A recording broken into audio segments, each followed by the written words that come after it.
Bonsoir, merci beaucoup pour l'invitation. Je pense qu'il est important et merci d'ailleurs de pouvoir rejoindre les banques de matériel corporel humain aux dons d'organes. Je pense que la population connaît un petit peu, commence à bien connaître le don d'organes. Par contre, ne connaît encore pas du tout le don de tissus et donc les banques de matériel euh, de tissu humain. Donc, je vais essayer de vous expliquer un peu ce que c'est et surtout le rôle que vous jouez, le rôle important que vous jouez. Je dirais, sans résultat de biologie clinique, ben, on n'a tout simplement pas de libération de greffe. On vient de parler du HLA pour les organes, mais nous aussi, on a nos analyses, évidemment, je dirais peut-être moins pointues, plus classiques, plus routinières, mais tout aussi importantes. Un petit peu comme vous, ben, nous sommes soumis à une réglementation qui est très stricte puisque nous avons un agrément de la FMPS. Donc, les organes dépendent du ministère de la Santé publique, nous dépendons de la FMPS. C'est eux qui nous donnent l'autorisation de travailler. Et donc, on est vraiment soumis à un système qualité qui est très rigoureux.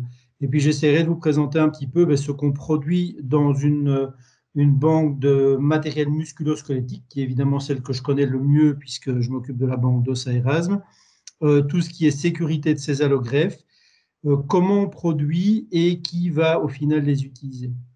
Alors, une loi qui est claire pour nous, c'est la définition d'une banque de matériel corporel humain. C'est la seule structure organisée qui peut obtenir, donc prélever, contrôler, traiter, conserver, stocker et distribuer, ça c'est important, le matériel corporel humain pour les applications médicales. Donc, on va uniquement produire des allogreffes qui seront utilisables par des médecins et dans un hôpital. Ça, c'est vraiment la loi.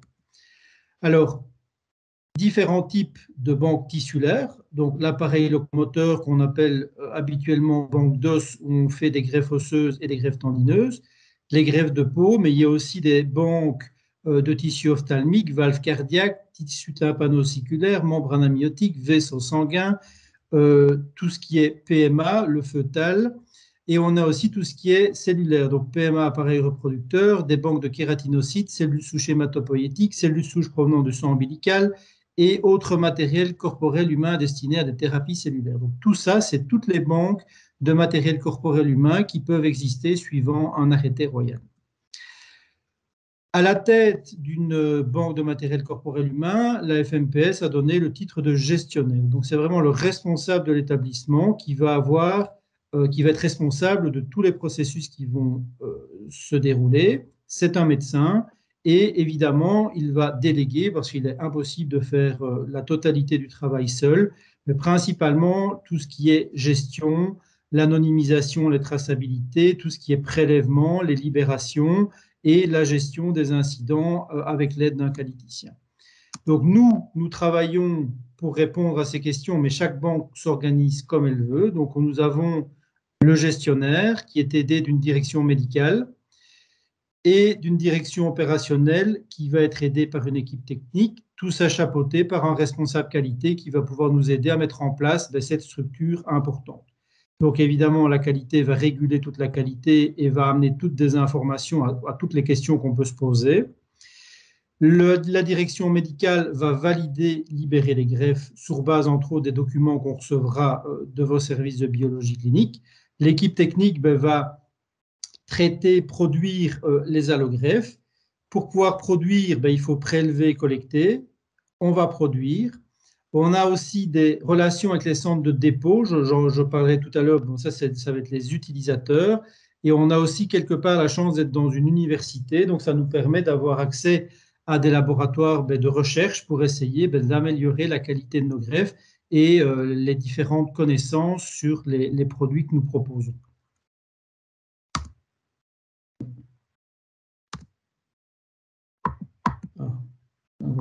Voilà.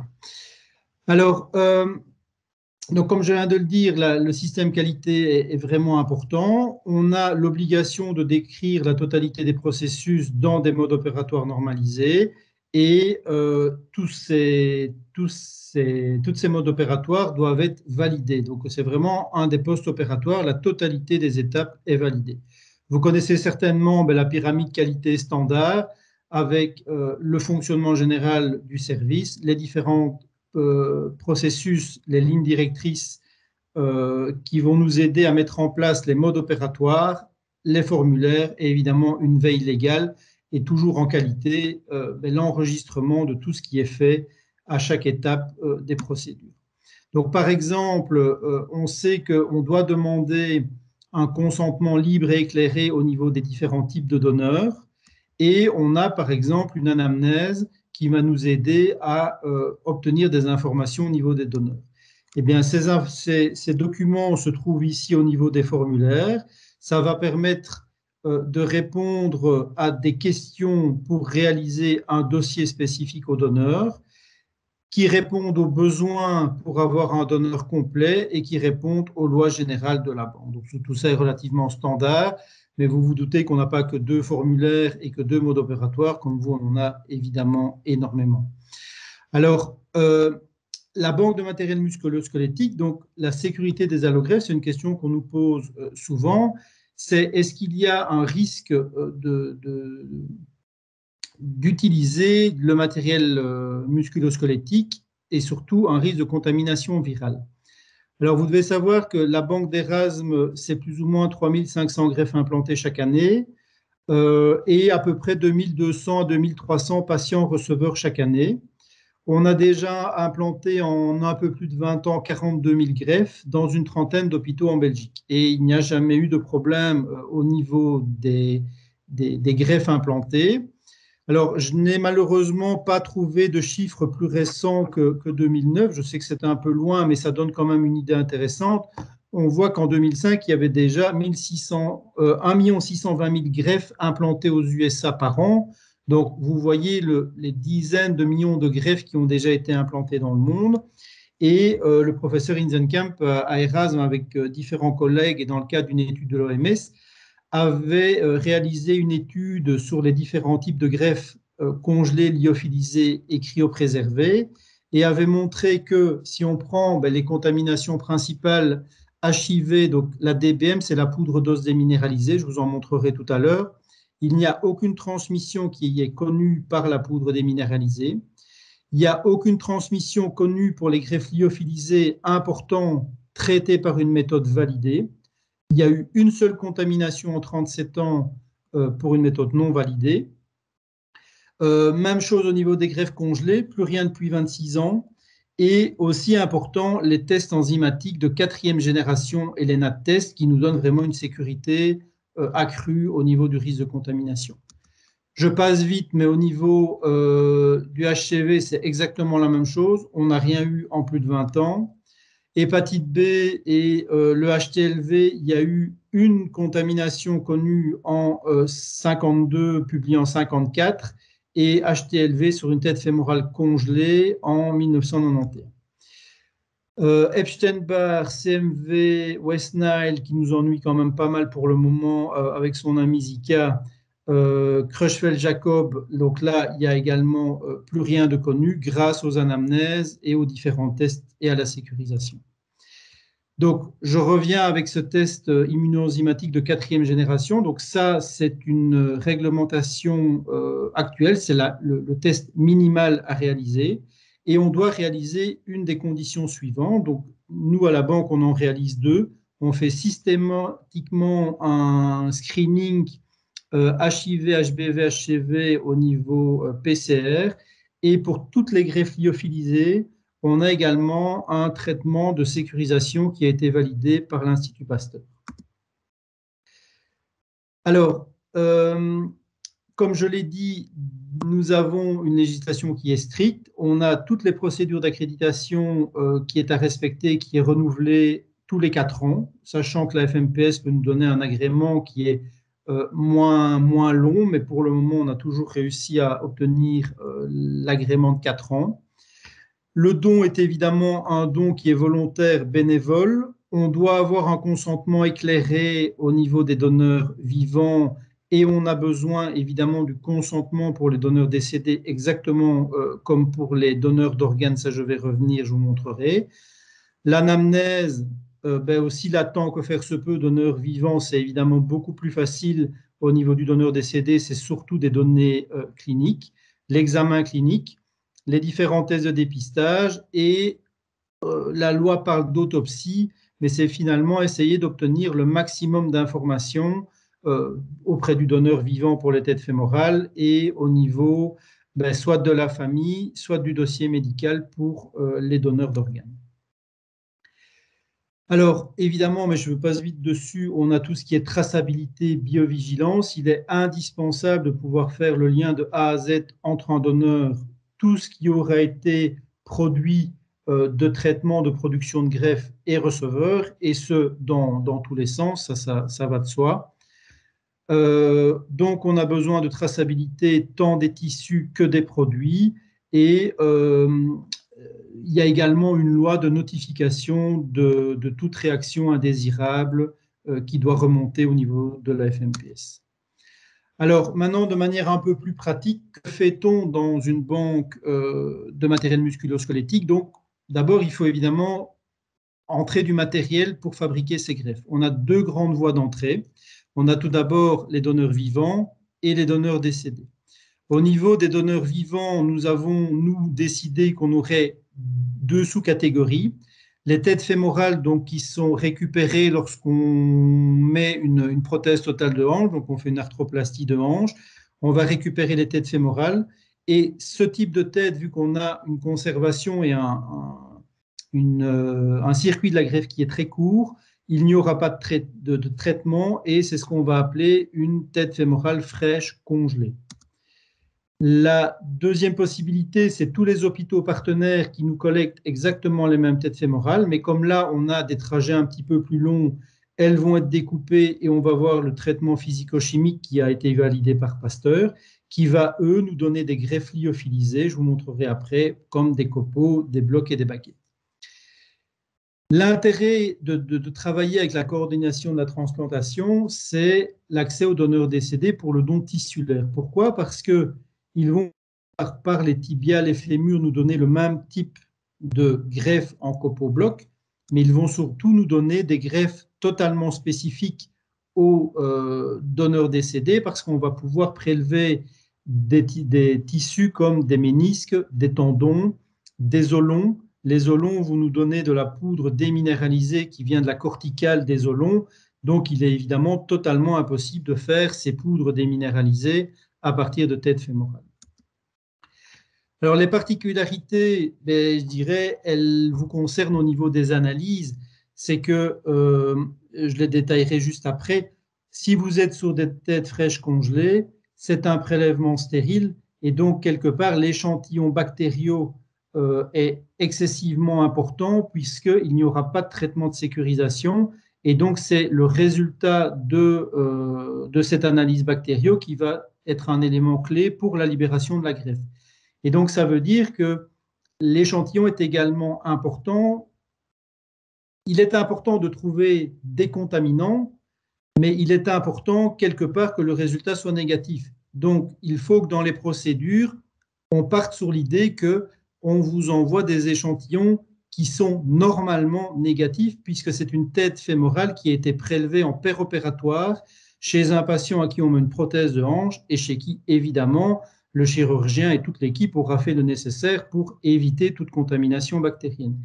Et donc, toute l'analyse bactériaux, il est vraiment important que ça revienne négatif, évidemment si c'est négatif, pourquoi? Parce que si ça vient positif, on perd la greffe, on doit l'acheter, la mettre à la poubelle. Et ça, évidemment, c'est un donneur qui aura donné un tissu pour rien et c'est un receveur qui ne pourra pas recevoir le tissu.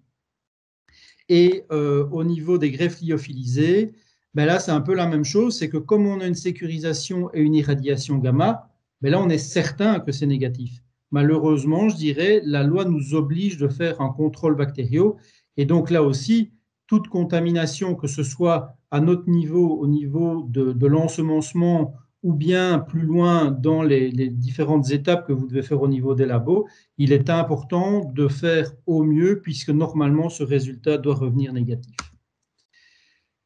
Au niveau de l'anamnèse, qui est un complément quelque part au niveau des différentes analyses, je vais vite les passer en revue, puisque ça, c'est vraiment la loi qui nous impose pour vous montrer qu'on essaye de sécuriser ces tissus au maximum, puisque ce sont évidemment des tissus importants, mais qui, contrairement aux organes, ne sont pas vitaux. Donc, nous avons une obligation d'une sécurité absolue.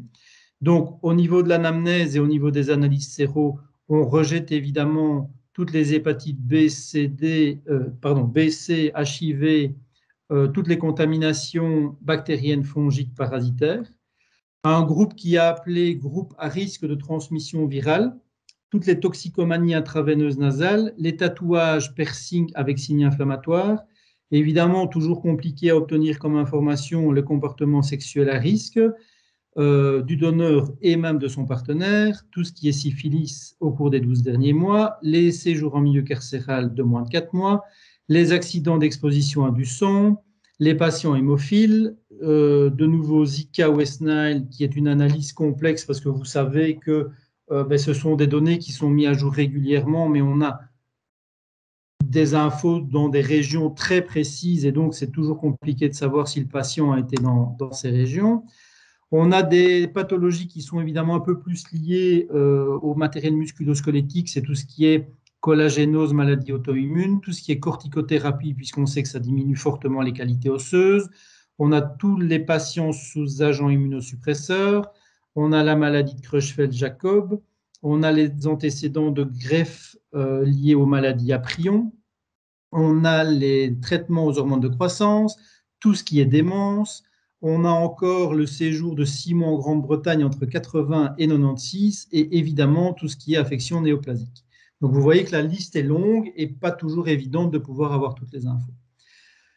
Je vous ai parlé des têtes fémorales, donc ça c'est tous les centres de collecte avec qui on travaille qui peuvent nous récupérer toutes les têtes qui ou sinon iraient à la poubelle, alors que nous on peut quand même en récupérer et faire des greffes.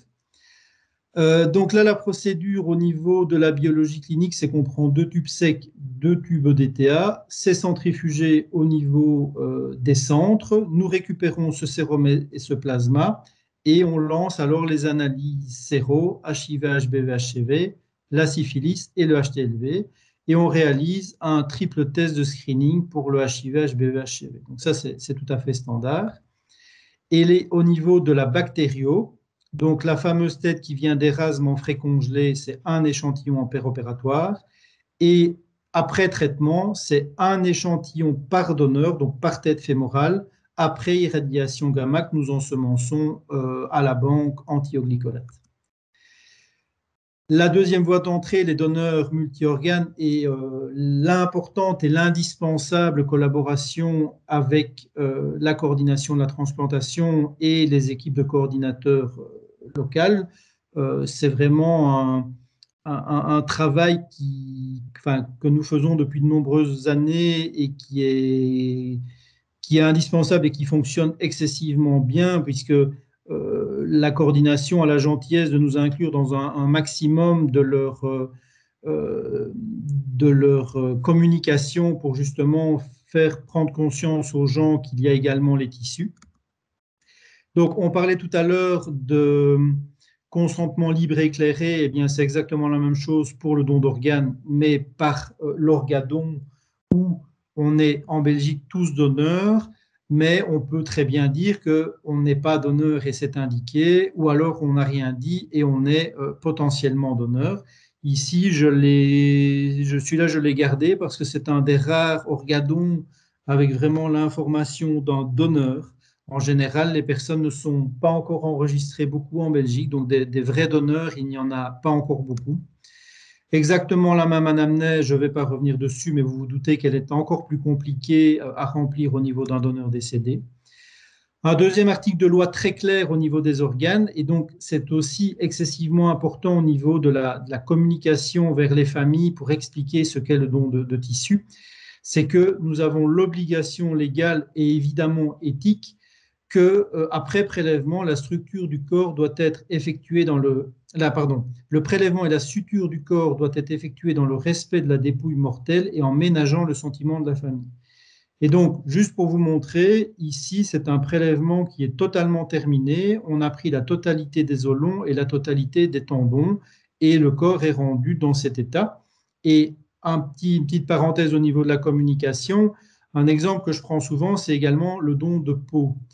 La peau, par exemple, est un terme qu'il ne faut pas utiliser au niveau des familles parce que ça vous donne un peu l'impression de dire on va enlever la peau comme on enlève la peau à un lapin. Mais non, ce n'est pas un prélèvement de peau, c'est un prélèvement d'épiderme.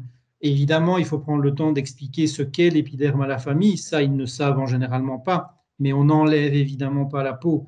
Simplement pour dire que le travail de la coordination est très important et la manière dont ils abordent la famille permet justement de récupérer et les organes et les tissus. Donc, au niveau des donneurs décédés, comme je l'ai dit, évidemment tous les tendons, les ménisques, tout ce qui est diaphyse et strut. Un strut, vous allez voir tout à l'heure à quoi il sert, c'est une demi-diaphyse. Tout ce qui est crête iliaque, os cortical, c'est uniquement les donneurs décédés qui peuvent nous donner ce matériel. Là, la même chose, on prend les deux tubes secs, les deux tubes ETTA, on fait le même type d'analyse. Petite différence au niveau bactériaux, et ça c'est pour vous expliquer s'il y en a parmi vous qui travaillons avec nous, entre autres au labo de bactériaux Erasme. Bien, si on vous dépose parfois à 3 heures ou 4 heures du matin 90 échantillons, eh bien, c'est qu'on revient d'un prélèvement d'organes et par greffe, nous devons réaliser 3 ensemencements. Et donc, si on réalise 30 greffes fraîches congelées, on a 90 échantillons à vous faire analyser. On en est désolé, mais on ne sait pas faire autrement et on se rend bien compte de la masse de travail qui arrive d'une traite, d'une fois, le lendemain matin. Je dirais grâce à ce donneur, je vais plutôt dire grâce qu'à cause de ce donneur. Et donc, ça va aider une trentaine d'opérations de croisée antérieure, de réparation de coiffe, de tendons d'Achille. Et donc, ça va vraiment permettre qu'un patient puisse recouvrir une mobilité complète. Et pour les greffes lyophilisées, ça c'est ce que vous recevez en général pendant la journée, on a l'obligation légale aussi de faire 10% du nombre total de greffes. Et il faut savoir qu'un donneur d'organes, quand on fait par exemple de la poudre, en plus des 30 greffes fraîches congelées, il peut nous donner à peu près 250 à 300 greffes lyophilisées. Et donc, là aussi, ça fait 10% du nombre à analyser. Alors, quelques images pour vous montrer ce qu'on fait. Donc là, vous avez un bloc spongieux qui est d'une demi-tête fémorale, un bloc qu'on passe dans un moulin à os, ça devient des copeaux, et une demi-baguette corticale, c'est un strut, c'est donc la diaphyse qui est coupée en deux dans le sens de la longueur. Donc le bloc principalement utilisé en ortho et en neurochir, les copeaux qu'on peut moudre de différentes tailles, 4000, 5000, surtout orthopédie, neurochir, 1000, 2000, on est plus dans la stomatologie, l'orthopédie un peu plus fine comme la chirurgie au niveau des mains ou certaines techniques de neurochirurgie. Les poudres dosées minéralisées, là, c'est de la corticale osseuse. Donc, l'idée, c'est d'avoir un effet ostéo-inducteur. L'os spongieux, c'est plutôt un ostéoconducteur. Donc, ça va être une matrice qui va permettre aux cellules de venir proliférer. Là aussi, différents types de granulométrie en fonction des utilisations. Les anneaux corticaux, ici, vous avez un lyophilisé. C'est de temps en temps utilisé en neurochir, mais souvent redécoupé pour faire des petites cales. Ici, vous avez un tendon lyophilisé. Ça fonctionne aussi bien que le tendon congelé, mais les chirurgiens ne connaissent pas toujours la technique, donc ils préfèrent en général les greffes congelées. On a également les fascialata, des blocs corticospongieux, par exemple de col de tête fémorale ou de crête iliaque. On fabrique des petits coins de différentes tailles pour aider les chirurgiens dans leur technique, entre autres au niveau des ostéotomies. J'ai parlé des têtes fémorales, les ménisques, vous savez évidemment, il y a des techniques de remplacement de ménisques et on essaye de aussi répondre à toutes les demandes particulières. Pour le moment, on a une demande vraiment spécifique au niveau d'un sinus lift et d'une perte osseuse au niveau d'un mandibule. On essaye de fabriquer la greffe qui aidera le plus le chirurgien et le patient. Donc ça, c'est toute la liste des greffes qu'on peut produire, mais je vais vite passer. Ceci, c'est en péropératoire, c'est un tendon frais qui va donc aller dans son double petit pot stérile et qui va retourner sur la table du chirurgien après les différentes analyses. Là, vous avez le fameux strut, donc qui est la diaphyse coupée en deux, et le strut va par exemple servir ici. Donc vous voyez bien que c'est un peu comme un tuteur avec, donc il y a une fracture périprothétique et on va avoir un cerclage un petit peu comme un tuteur pour stabiliser la prothèse. Ici, une croix de Kerboul où on voit un défect osseux et on a besoin en fait de remplir de matériel parce que lorsqu'on aura enlevé l'ancienne prothèse, tout ça risque de casser, ce qu'il y a eu ici, et de s'enlever. Et donc, les copeaux vont permettre de remplir et on voit qu'à partir d'un certain temps, on va avoir un os qui va être totalement néoformé à partir des greffes qui auront pu être placées. Ici, c'est une reconstruction mixte. Donc, vous avez un bloc frais massif et ici, c'est une tête fémorale qui a été broyée en péropératoire. Et on voit que ça permet de venir coincer quelque part. Et donc, le chirurgien va remplir l'espace vide avec les greffes. Et on voit ici ce que ça peut donner. La stomatologie qui utilise énormément de poudre d'os déminéralisée, je dis bien. Donc en fait, l'idée, c'est que quand vous enlevez la dent, vous avez évidemment le trou de l'alvéole. Avec ça, le chirurgien ne sait pas placer l'implant. Donc il doit d'abord enlever la dent, mettre de la poudre d'os déminéralisée, un petit pansement, et après plusieurs semaines, vous avez un os néoformé et vous avez un os suffisamment solide que pour venir ici fixer un implant pour mettre un pilier et une couronne. Je vous parlais tout à l'heure de la traçabilité, c'est aussi un requis légal qui va nous permettre de savoir à quel patient telle greffe a été attribuée et ça va également permettre d'arriver à la fin qui est la facturation de la greffe.